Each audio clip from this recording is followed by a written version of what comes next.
right. So Antoine Pierce, here's an introduction to Antoine Pierce. He's currently serving on the as an appointee of Governor John Bell Edwards to the Advisory Board for Juvenile Justice and Delinquency Prevention. He's a delegate of the Urban Congress on African American Boys in Baton Rouge and a fellow in the 5th cohort of the Urban Leadership Development Initiative. And Antoine Pierce is challenging Republican Bill Cassidy for his seat in the United States Senate. All right, so this is an interactive segment tonight. This link, secureactblue.com/donation, Antoine-Pierce-1. You know what it's for. When you hear something you like, hit that donate button. When all of us tonight pitch in $10 or more, that's going to get us even closer to the dream. So Antoine has lived in Baton Rouge his whole life. He's one of 7 children. And since his teen years, he's been a dedicated public servant of the community. He grew up in a lower middle class home filled with love and an emphasis on the importance of education that, as a parent, he upholds today. And his entrepreneurial spirit and desire to give back to his community inspired him to establish the Better Boys Initiative, a nonprofit organization that uses the arts to develop character and bolster self-esteem among minority and underserved young men throughout Baton Rouge.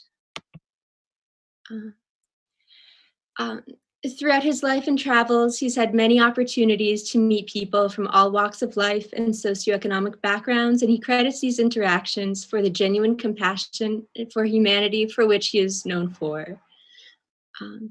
Antoine believes that his efforts in the community will instill a sense of pride, self-worth, and determination in the youth, which he hopes will inspire them to set their goals and pursue their dreams. This work reflects his commitment to the use of innovation and creativity to spur economic growth in Louisiana. This is a picture from the Louisiana State House, by the way. It's a remarkable place. So on the issues, top issues here are healthcare, regardless of the ability to pay, bodily autonomy and privacy for women, and the right to choose being protected, to pay teachers what they deserve, increase the minimum wage, repeal the right to work and protect unions, for renewable energy, return to the Obama era regulations and hold industries accountable for pollution, and prioritize funding for infrastructure, which will effectively be a national jobs bill for all the jobs that we'll create, and that will particularly benefit Louisiana. For immigration, to establish legal safeguards and protect the constitutional right for undocumented immigrants to request asylum, and for all at the borders to be treated with compassion and humanity. In Louisiana, a very Republican state, is for sensible gun legislation and kind of busting through that myth that Democrats want to take your guns away. That's not, they want to buy them back, but they do want to allow sensible legislation for owners of firearms. And then criminal justice reform, a cornerstone of that policy is to legalize recreational cannabis, release nonviolent criminal offenders, and expunge their incarceration records. And finally, for democracy reforms, to repeal Citizens United and get dark money out of politics. So Antoine is quoted as saying, "As Louisianans, we're used to weathering storms. We'll weather this one too, as we always do, by coming together. As your senator, I'll work to make sure that when it's time to rebuild, we're building towards a shared vision of a future that works for ordinary Louisianans." So get ready again to click that link. If you hear something you like in this AMA with Antoine Pierce, you hit that donate button. Good. All right. So now it's time for our Ask Me Anything to Antoine Pierce. Welcome to you, Antoine Pierce. Hello, folks. Shout out to the Yang Gang. Thank you guys for hosting me and having me here. I really appreciate it. We're here in Louisiana. We actually had 2 campaign stops here in North Louisiana, which is about 4 hours away from where I live, in kind of South Louisiana. So, but I'm excited. I'm fired up. I'm ready to go. It's time for change in this country, and I'm hoping to be a part of it. I'm working to be a part of it. So I'll take questions from anyone. I see people have kind of put some stuff in the chat for me here. Let's see.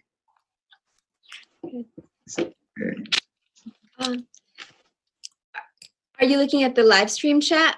The YouTube yeah, chat? yeah. Someone had made some suggestions, but I'm open to take questions from you all. You kind of heard a few of my policy stances, those that I think are extremely important right now with what's going on in the country, especially being that Louisiana, where I live, is #1 per capita for cases of COVID in the entire country. So we certainly have some obstacles ahead and some things that we have to endure, but we're going to get through it. And I'm working to be a part of that. So you guys have questions, I will definitely take them at this point. I've got a question for you. Okay. So just when you were kind of coming up, what was it that first got you to feel like, okay, politics is the place where I want to kind of apply myself and make the difference? Like, what inspired you to get started? Well, what's funny is I never actually wanted to go into politics. I started out as a community organizer, working to educate people about the importance of voting and about civic engagement and what each elected official does. Because what we found is that when we were talking to people in the community, we would ask them, well, what is your metro council person, or that's what we have here, but what does your city council person do? And most people don't know. They know a few things, but they don't know the extent of their jobs. So what does your state representative do? I have no idea, unless it's something that's really, really pressing, but they don't know about the nuance of those jobs and how important their decisions were. So I decided that I wanted to offer free classes to people. We would host them in the local library, and people would come in and learn about these positions and what it is that they do. So I ended up going to Louisiana State University, a big Go Tigers to the Tiger fans out there. No one cares. Okay, so, but no, I ended up going to school. My master's degree was in public administration, the concentration in public policy. So I really wanted to use my education, understanding the language of policy, but also understanding the language of community and understanding how to break those things down and monitor the outcomes and understand how these particular policies going in are going to affect our bottom line. So I wanted to bring people kind of into the fray and help them understand the actual impact of these policies and how they're going to affect our community. So that's what made me go into politics. I was just dissatisfied with what I saw in our local races, what I saw in our state rep races, and certainly what we see in Congress now. I was just extremely dissatisfied with it. I think most people don't see a government that works for regular people. And I wanted to go in and say, hey, not only do I want to work for regular people, I'm one. So I think if there's anybody that has an ear to the ground to our situation and our circumstances, is someone who lives here. So I wanted to go in and I wanted to get involved and be a voice for my community.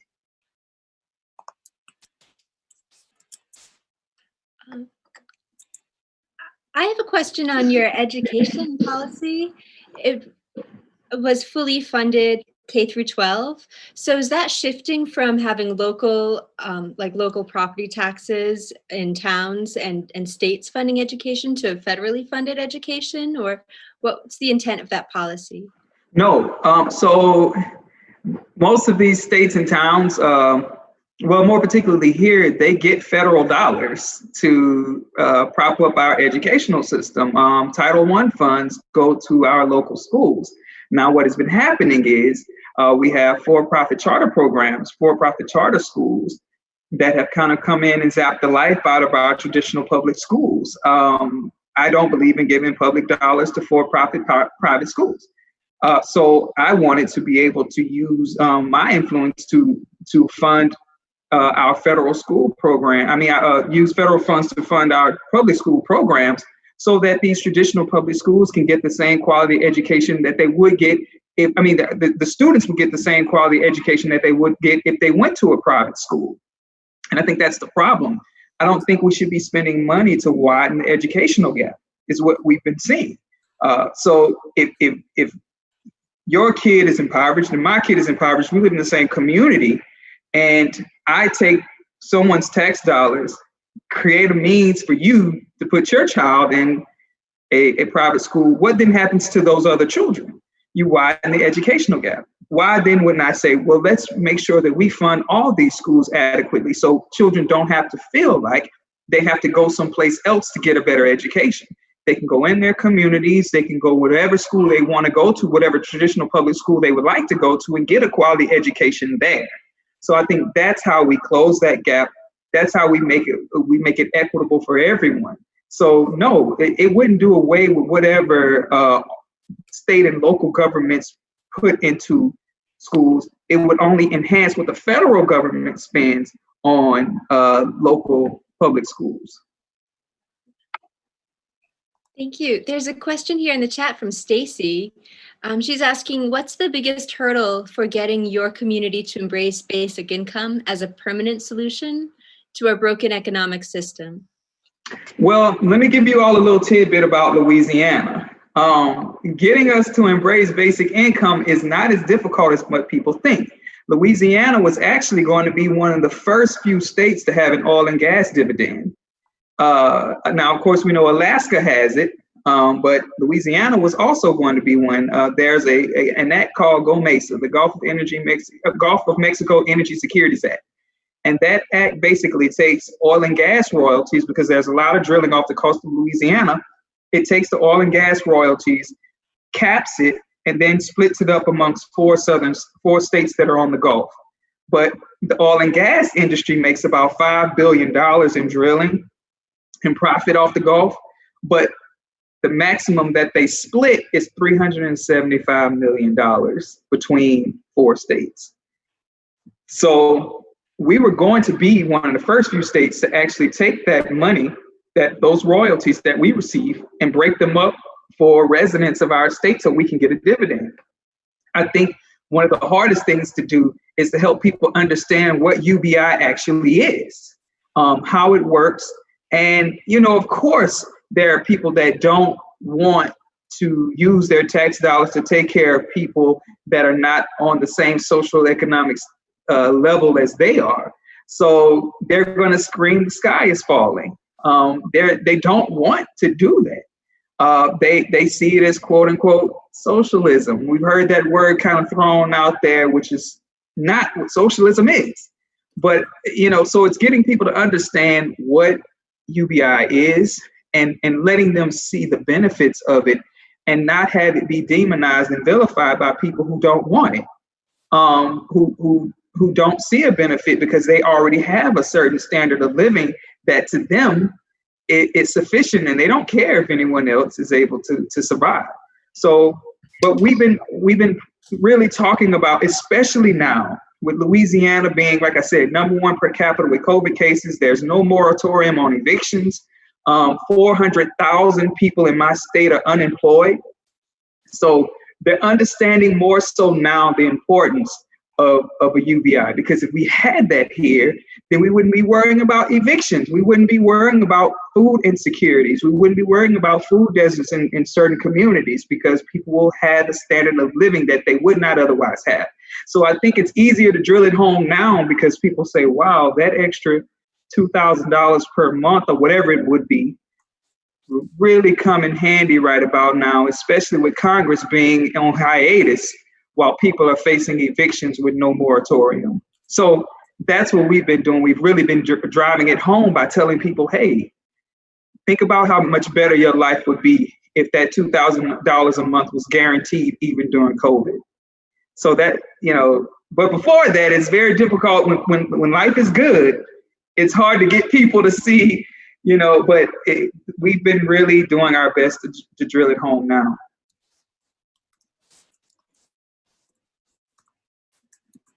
I'm seeing in the YouTube live stream, there's a chat of how much should be in a basic income. Did I hear you? Did you say 2,000? Well, I mean, you know what? I think I say a projected $2,000 a month, but it could be $1,000, $1,500 a month. I think what the focus is going to say, listen, we need to be making sure that every single person has a living income per month, and we can sit down and debate about what that formula is. I say $2,000 a month because here in Louisiana, I can't speak necessarily for the rest of the country, which is why I'd be willing to sit down at the table.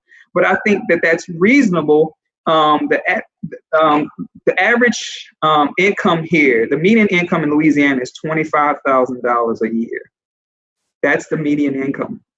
So we'd be very close to the median income at $2,000 a month. But you know, I think it should be adjusted for cost of living. I think it should be adjusted for a lot of things. I'm down to see a per state UBI on the basis of the cost of living in each state. But I think we can talk about those things and come to the table. But yeah, for sure, I can't see it being any less than $2,000 a month. That would be an insult, really. I'm seeing Catherine has follow-up questions on UBI, and Brendon has a question on voter suppression.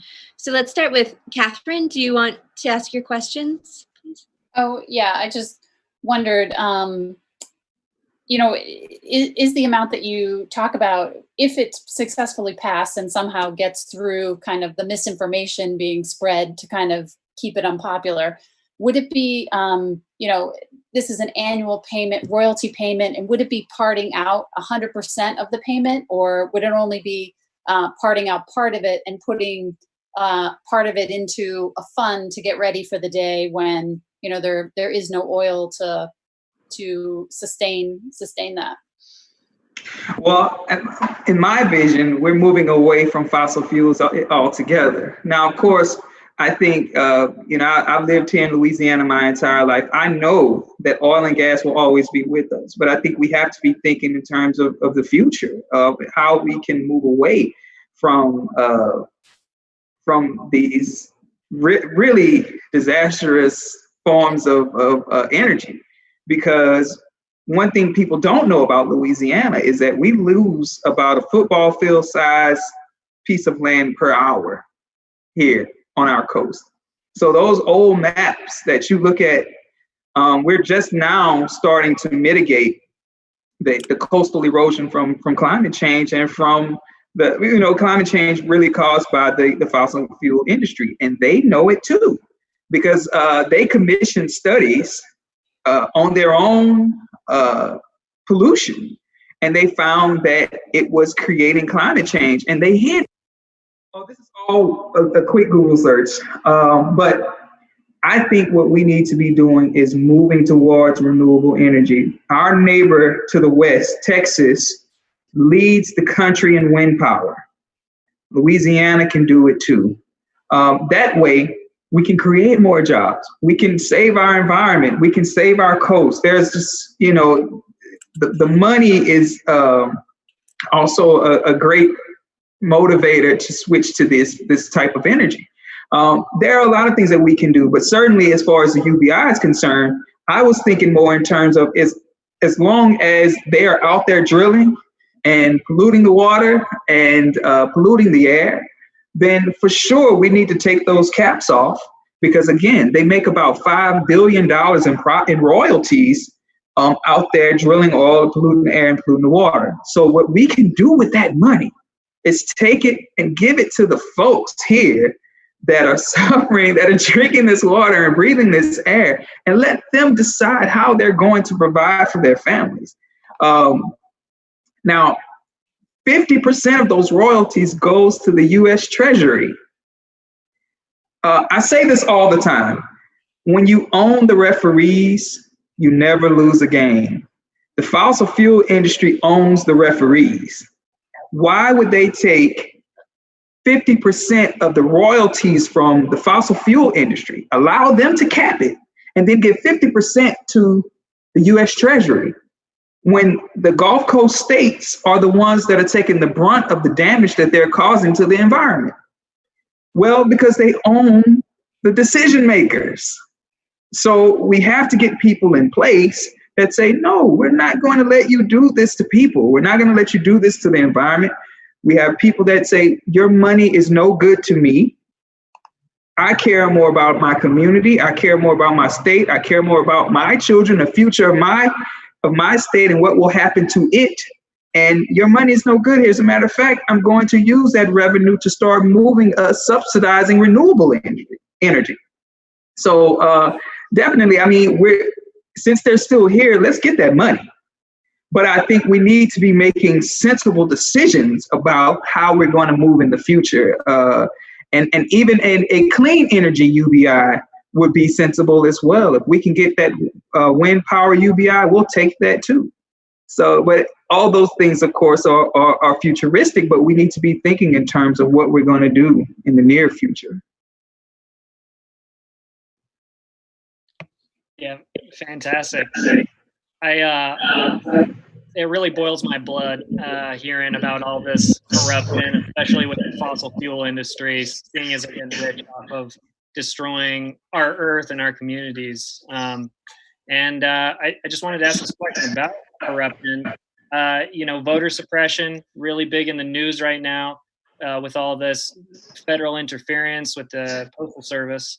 Is that a threat? Do you see that as a threat in Louisiana? And how can we prevent that?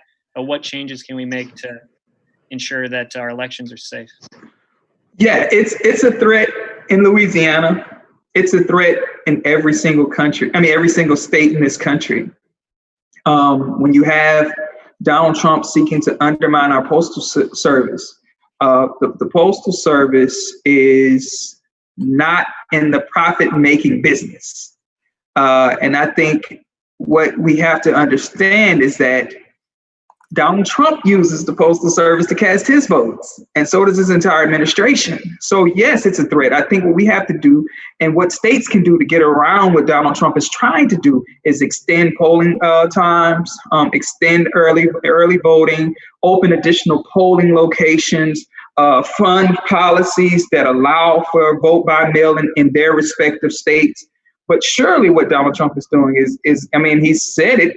He's admitted that he is attempting to undermine our United States Postal Service to avoid having universal vote by mail be implemented across the country.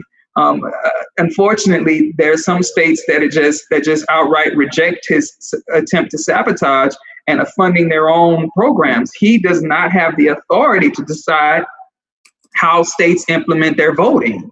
Now, he can try to make it extremely difficult because the United States Postal Service, they've already tried it under the Bush administration by putting undue burden on them, forcing them to pay out just ungodly sums of money to cover insurance. But I think at the end of the day, what he's attempting to do is just blatantly egregious, and he's admitted to it. But states do have a workaround. He can't decide what states do.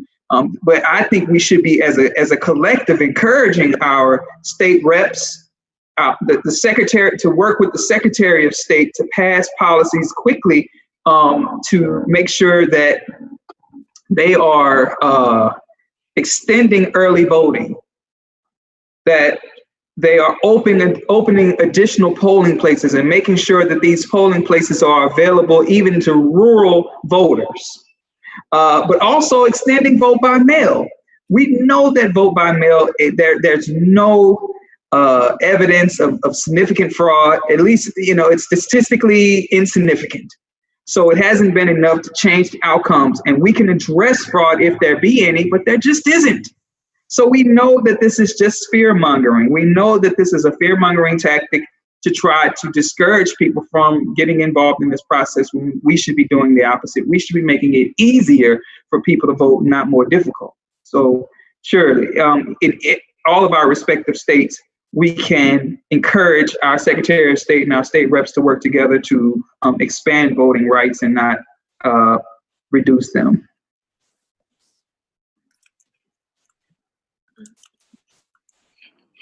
I have another question, Antoine. I got to meet you in June when Andrew had the call to action and you came on and we had a breakout room in there. Yeah. And something you said that stuck with me was that Louisiana is not a red state. It's a don't vote state. Yeah. That's how you put it. So you're a Humanity Forward-endorsed candidate. Andrew Yang endorsed you, and you're in a race to flip a Republican seat. Mike Breuer was also in a race to flip a Republican seat. Brer Walsingham is in a race to flip a Republican seat. And how are you going about it? Well, we're playing the long game. Yeah, we're not a red state. We're a low voter turnout state. As a matter of fact, there are more Democrats registered in Louisiana than there are Republicans. We probably outnumber them by about 200,000 voters. 200,000 registered voters, I should say. We're just a low voter turnout state, and we're playing the long game. I started this campaign years ago. It's a statewide campaign, so I knew we weren't going to have the millions of dollars that the DNC is going to pour in these races.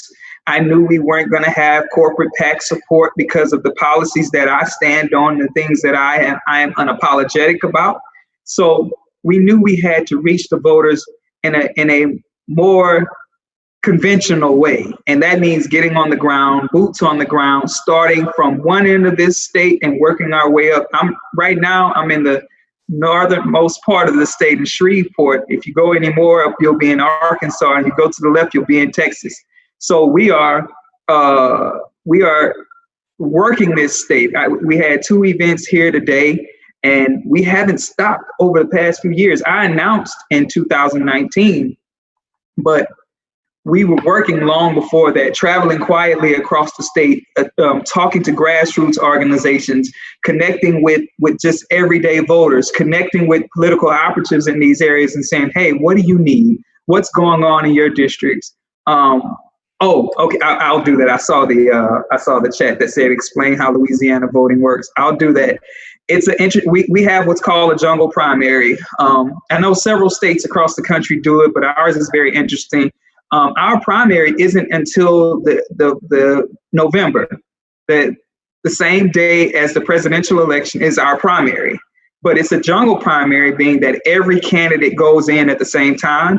And so in most states, they have, a Democratic primary and a Republican primary, and then the top Democrat and the top Republican go against each other. No, Louisiana is jungle. So everybody goes into the same primary at the same time, and the top 2 come out. It could be 2 Republicans or 2 Democrats or 2 independents or whatever. Independents don't win in Louisiana. But anyway, it can be either or. And then those 2 people then face off in the general election in December.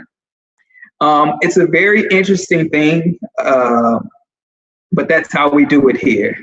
So we knew we had to work the long game. We knew that we had to get on the ground and get our face in front of the voters for a long time before they say, hey, I trust you, I hear you, I know you care about our issues, I know you're going to fight for the things that matter to us. And that's what we did. And that's why we're here. And that's why I think we're going to be much more successful than the status quo thinks we will be. Of course, the understanding is you have to have millions and millions of corporate dollars to be competitive in these sorts of races. Well, I think we're going to shock a whole lot of people because never underestimate the power of a grassroots movement, because that's what this is. It's beyond a campaign. It's a grassroots movement. And it hasn't stopped over the past few years. If anything, it's gotten greater. We've gotten much more support, and I'm excited about it. That's how Andrew Yang found us. When I talked to him on the phone, I don't know who was more excited, him or me. I should have said, "You're welcome, Andrew," and just hung up. But I think that's where we are. I'm excited. I'm fired up about this campaign because I know it's speaking to the needs of everyday people.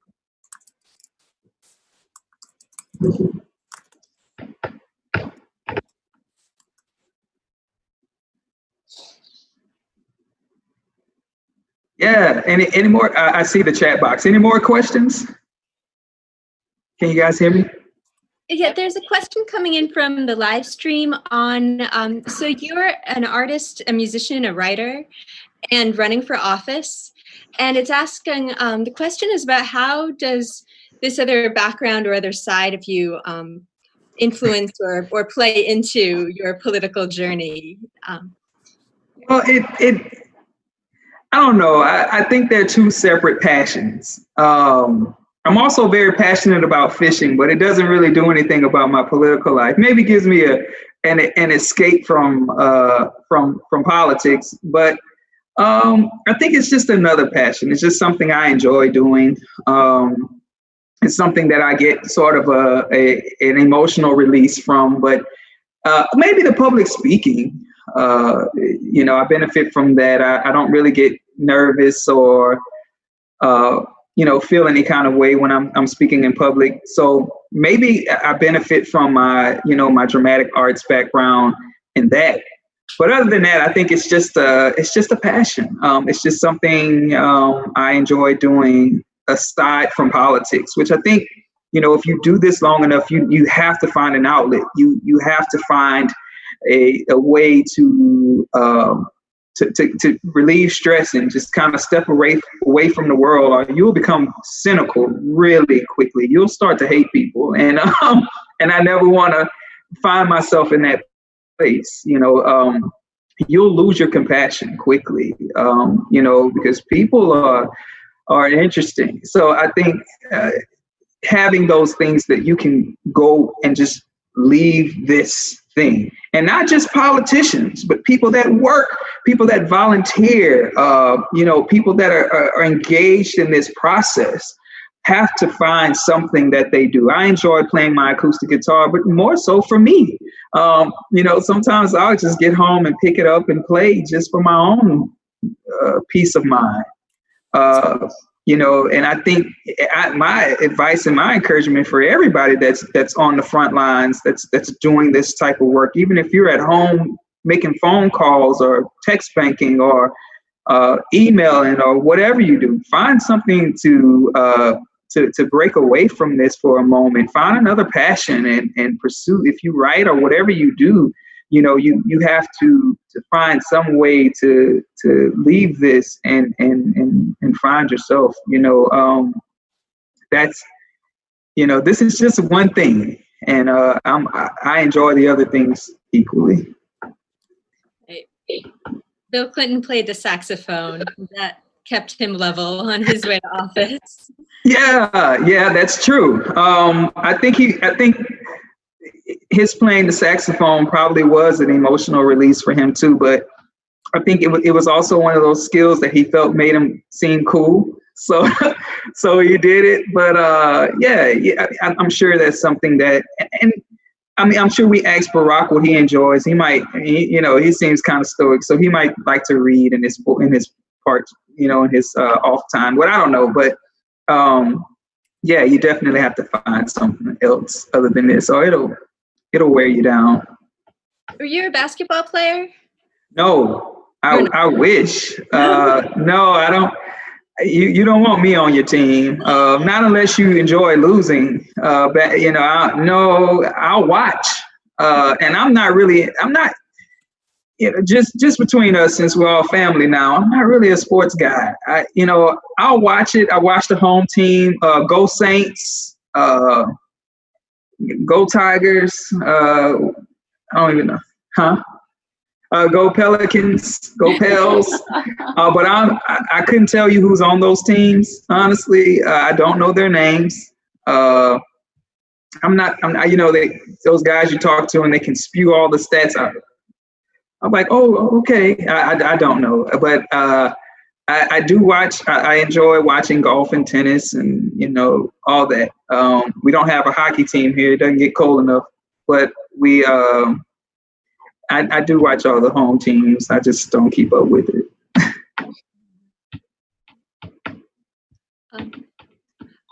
Do you have any other questions wrapping up tonight? Don't be shy. You can drop it in the chat if there's any. Angelo? Yes, Angelo Mendoza. What is the biggest challenge you're currently facing on the ground level, and how can the Yang Gang help? Well, COVID-19 is really hurting us on the ground. Now, here's how you can help. We have phone banking and text banking set up. If you can't do that, you can donate. And that donation helps us reach people here in Louisiana. And whatever you can give works. I know these are hard times for a lot of people. People are out of work. We will take the kind that jingles, but we rather the kind that folds. But these are hard times, and I respect that 100%. So most of our donors are small dollar donors because they just believe in what it is that we're trying to do here. So some of the biggest hurdles that we're up against, of course, we're up against the DNC wall here. They sort of dropped in their candidate at the last minute in our campaign. I mean, in our election, they literally dropped him in 30 days before early voting. So we're up against that. But they cannot underestimate what it is that we're doing here on the ground. But COVID makes that very difficult. So if you want to donate, if you want to phone bank, we have that available too. Now, of course, we're in the Central Standard Time Zone, but I know that there are people on the East Coast, maybe some on the West Coast, wherever you may be. And so we don't like to tell people when to do it. We just ask you to do it and help us to reach voters across our state whenever you can. She said Louisianans are so friendly. Yeah. Don't make me lie. Some of them. I think people kind of have this misconception about Louisianians, and I laugh about it because we go places all over the country. I travel a lot, and I tell people I'm from Louisiana, and no one has ever heard of Baton Rouge, which is where I'm from. Everybody's like, they regale me with some story about New Orleans, and I'm gracious. I just listen, but everyone knows about New Orleans, and I'm like, that is not. Those people are tourists too, most of them, so some people are nice, but it's not it's not what you see on TV, how you like your tea, honey, sweetened or it's not like that. It's, people just kind of, it's not like that. Catherine. You have a question here? So, Louisiana is kind of a hotbed of some UBI trials. You have several of the mayors for a guaranteed income. Have you met with any of those mayors, like in Shreveport and other places that are, looking to kind of move forward with some UBI trials? Well, I actually was on the transition team for one of them. And I don't mention the mayor of Shreveport because that's who they dropped in this race. So I was on the transition team from, and I'm in Shreveport right now, as a matter of fact. But Mayor Sharon Weston Broome, who's the mayor of East Baton Rouge Parish. Other states have counties, we have parishes.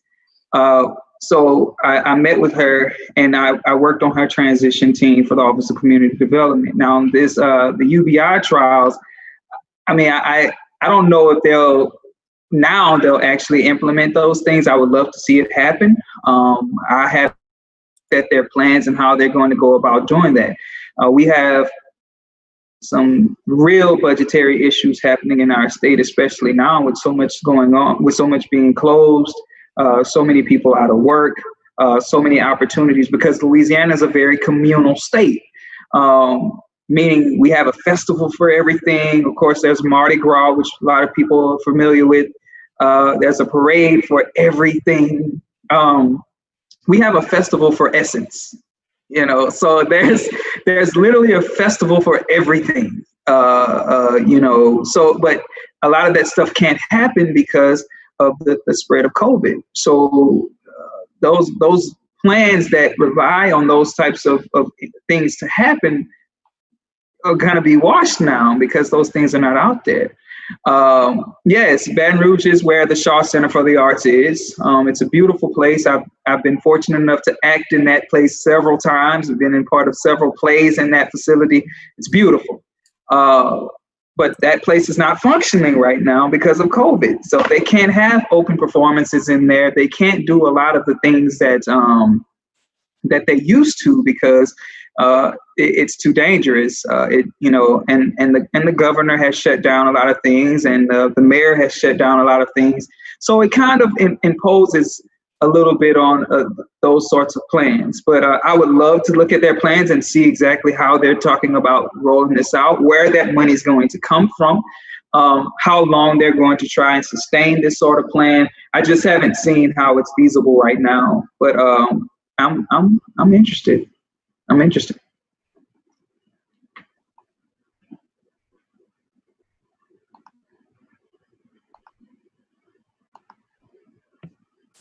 Ooh, one more question. Actually, there was a question in the chat that was about your favorite Supreme Court justice, living or dead. Well, are we talking about federal or state Supreme Court? Or does it matter? Let's go with state. It matters. Well, you said federal? Oh, I didn't hear what they said. I'd like to hear about your state, actually. Oh, well, of course. My favorite Supreme Court justice is the newly elected the first African American woman elected as the Supreme Court Justice of Louisiana. She is hands down my favorite for obvious reasons. So we've never had it. She's breaking down barriers, creating history, creating milestones in history. So of course she's going to be my hands down favorite. Of course, on the federal level, I love Ruth Bader Ginsburg. She is a rock. That woman could probably beat me up. I think she is. I just like her. She's tenacious. She just won't go away, and she's a thorn in Trump's side, and I love it. I'm here for it, man. So of course she is my favorite on the federal level.